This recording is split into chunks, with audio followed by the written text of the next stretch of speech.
básicamente creo que, digamos, la película no persigue un cine de catástrofe, sino más bien trata de explorar uno de los eventos más importantes en la Ciudad de México. Y no solamente por, ¿no?, todo este cacareo que se le hace a la solidaridad y a que la sociedad civil se organizó, sino que es un evento que nos define como ciudad, digamos. Hay organizaciones civiles que surgen en el 85, que pocos años después se convierten en un partido político que a la postre nos ha gobernado en la Ciudad de México desde el 94 para acá. Hay muchas ONGs que surgieron en el 85, siguen actualmente trabajando, ¿no?, como Observatorio Internacional, que está en Tlatelolco. Entonces, creo que es una raíz, ¿no?, de este árbol enorme que es la Ciudad de México. Una de sus raíces principales es el terremoto del 85, entonces era un poco acercarse a un evento que le da perfil a la Ciudad de México y que pocas veces se había tocado en el cine. Por otro lado, después de 31 años, ¿no?, que por ahí hay dos películas, ¿no?, Mariana Mariana y Ciudad de Ciegos, que hacen alusión al terremoto. Hay una película que pasó completamente, ¿no?, desapercibida, que se llamó Trágico Terremoto en México. Salvo esos ejercicios y mucho documental, sin duda alguna, no, los cineastas de ficción no se habían o no nos habíamos acercado al 85, entonces me parecía una muy buena metáfora para tratar de narrar lo que está pasando hoy en día en este país, que estamos viviendo una tragedia, ¿no? Nuestro país está completamente colapsado y nosotros somos esas dos grandes sociedades que están atrapadas allá adentro. Por eso fue que decidí, ¿no?, hacer 719. Básicamente es la historia de dos personas que se quedan atrapadas en un edificio que colapsa en el terremoto de 1985, un político de alta alcurnia y el velador del edificio. Y entonces la tragedia los obliga a convivir y a tener que dialogar, cosa que no sucedería si no están en esa circunstancia. Y es un poco ver el ejercicio de qué sucede cuando dos universos o dos sociedades completamente irreconciliables tienen que aprender a convivir. Cuando empecé a trabajar el guión, hice un argumento, digamos, ¿no?, hice un pequeño cuento de qué quería narrar, pero tenía muchas ganas de colaborar tengo muchas ganas de colaborar con escritores en general, ¿no? Bernardo Esquinca, Rafa Villegas, Mauricio Montiel Figueiras, ¿no? O sea, como que hay muchos escritores que me llaman la atención por su pluma, y entre ellos obviamente está Alberto. Entonces, cuando terminé el argumento, hablamos con él, la productora y yo, Mayra Espinosa, que también viene, ¿no?, desde el principio con nosotros en el proyecto, y le ofrecimos, digamos, ¿no?, la posibilidad de colaborar y de que él nos inyectara el universo literario, o sea, generar que la historia tuviera mucho más volumen. Yo sabía o tenía claro qué quería contar o cuáles eran los puntos nodales de la historia, pero quería darle como muchas sensaciones. Y qué mejor que una pluma, ¿no?, y un escritor de ese tamaño. Y lo otro es que también quería tocar estas cosas oscuras.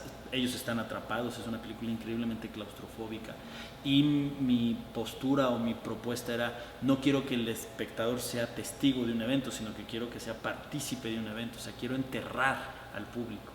Y creo que los novelistas como Alberto y como Bernardo Esquinca, que tienen esta pluma muy oscura de temas, ¿no?, de género fantásticos, me podía beneficiar muchísimo.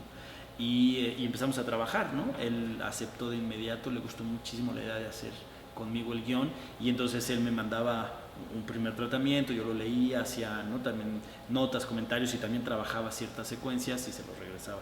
Y así estuvimos en un lapso de 8 meses, hasta que después entró Iván Salcido, que es el asesor del proyecto, y con él ya afinamos, ¿no?, lo que era. Alberto y yo escribimos la línea de tiempo de ficción, y Iván Salcido nos ayudó a escribir la línea de tiempo real, ¿no?, que es lo que está sucediendo afuera de los escombros. En realidad quería como tocar los géneros, ¿no? O sea, como que la película, en la manera en que está contextualizada, ¿no? O sea, en un evento histórico, en un lugar completamente contenido, con solamente 2 actores, me daba la posibilidad de jugar con muchas cosas: intriga, comedia, drama, ¿no? O sea, como que podíamos tocar los géneros, y así fue, ¿no?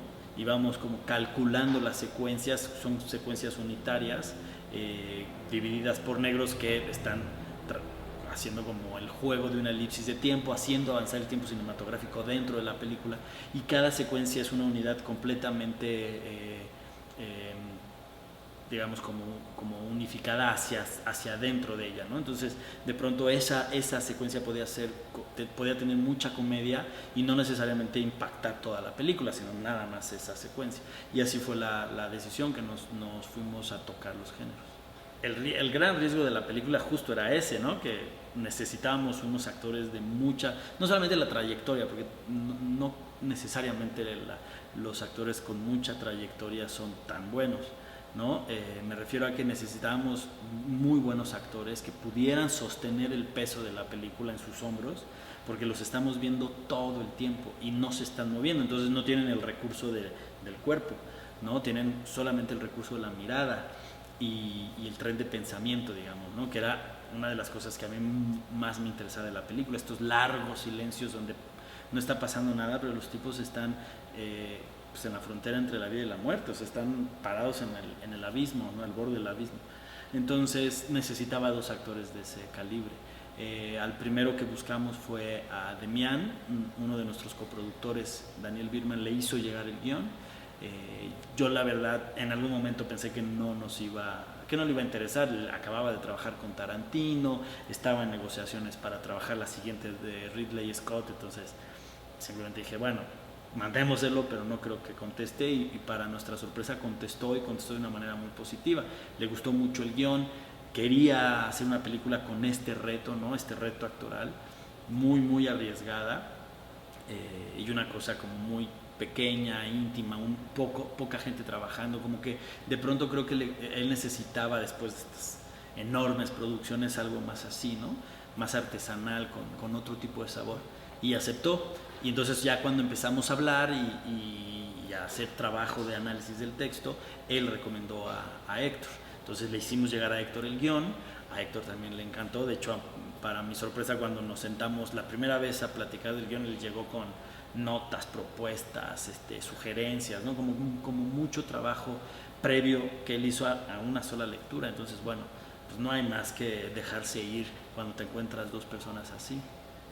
Hay 2 razones por las que el plano secuencia existe en la película. La primera es como la más obvia, que era esta sensación de fluidez, ¿no? Que la vida fluye, ¿no? A donde voltees hay gente moviéndose, gente viva, hay luz, y de repente hay un evento que detiene ese movimiento, ¿no? Lo para en seco. Y en este caso pues era la sensación de que había vida, y de repente el terremoto corta por completo lo que está sucediendo y te cambia la vida, y entonces te vuelve completamente estático, que es lo que sucede en la peli. Y la otra era jugar con el destino fatal, ¿no?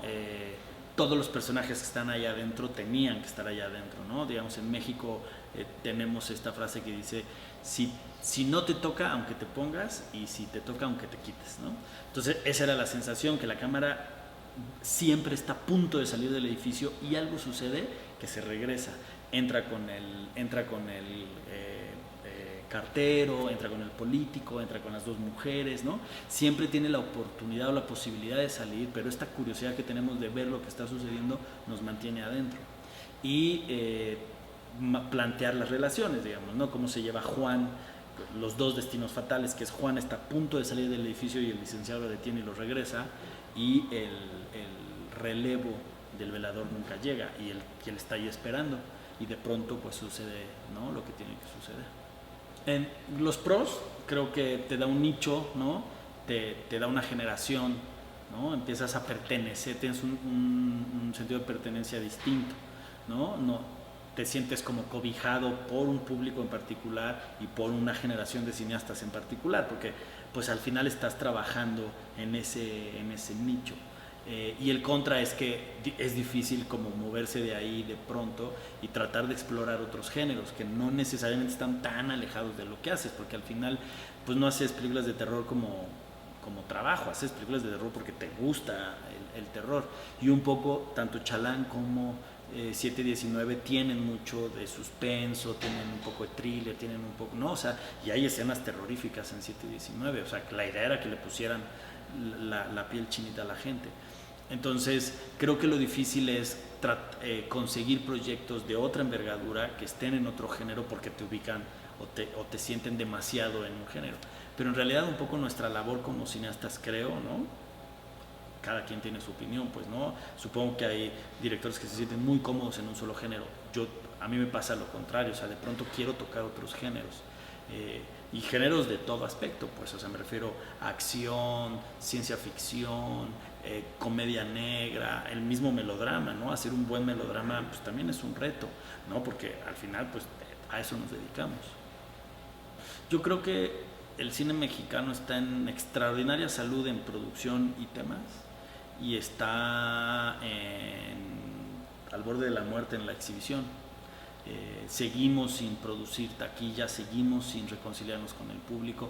Me refiero ¿saben a qué tipo de cine mexicano me refiero? Porque bueno, hay cine muy popular como el de Marta y Gareda que conecta con mucha gente, pero en mi opinión no es cine, es televisión llevada a pantalla, pues, ¿no? O sea, de hecho, al grado es que están recuperando celebridades de televisión para hacer estos ejercicios cinematográficos.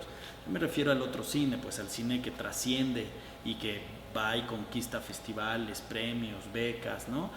Fernando M., que vive en Alemania haciendo un proyecto de intercambio porque es un gran cineasta y los alemanes lo acogen, ¿no? Y le dan dinero para que genere más proyectos, cosas que aquí suceden muy poco.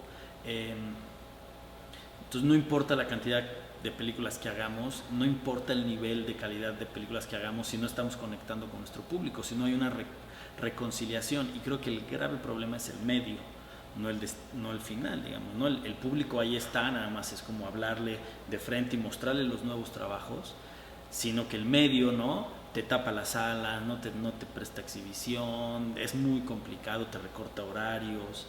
Entonces es luchar, ¿no?, en un cuarto oscuro, no sabes ni siquiera quién es el enemigo, porque tú crees que el enemigo es un blockbuster, una gran película, y no es cierto, porque el público ahí sigue, ¿no? El público va a ver esa y luego al día siguiente va a ver la tuya. El problema es que no les gusta a los exhibidores el cine mexicano, les estorba para su negocio, entonces es mucho más fácil hacerlo a un lado. Entonces, lo que nosotros tenemos que hacer es llegar a un trato conciliador con estas exhibidoras y hacerles entender que el público mexicano necesita cine mexicano como identidad propia, entonces encontrar los mecanismos para que nuestro cine se exhiba. De ahí en fuera creo que estamos en un gran momento, ¿no? Y que no hemos dejado de estar en un gran momento desde hace más de una década, pero los cineastas siguen generando y siguen saliendo muy buenos proyectos. Hola, soy Jorge Michel Grau, director de 719, actualmente se está exhibiendo en Cineteca Nacional, vengan a verlo.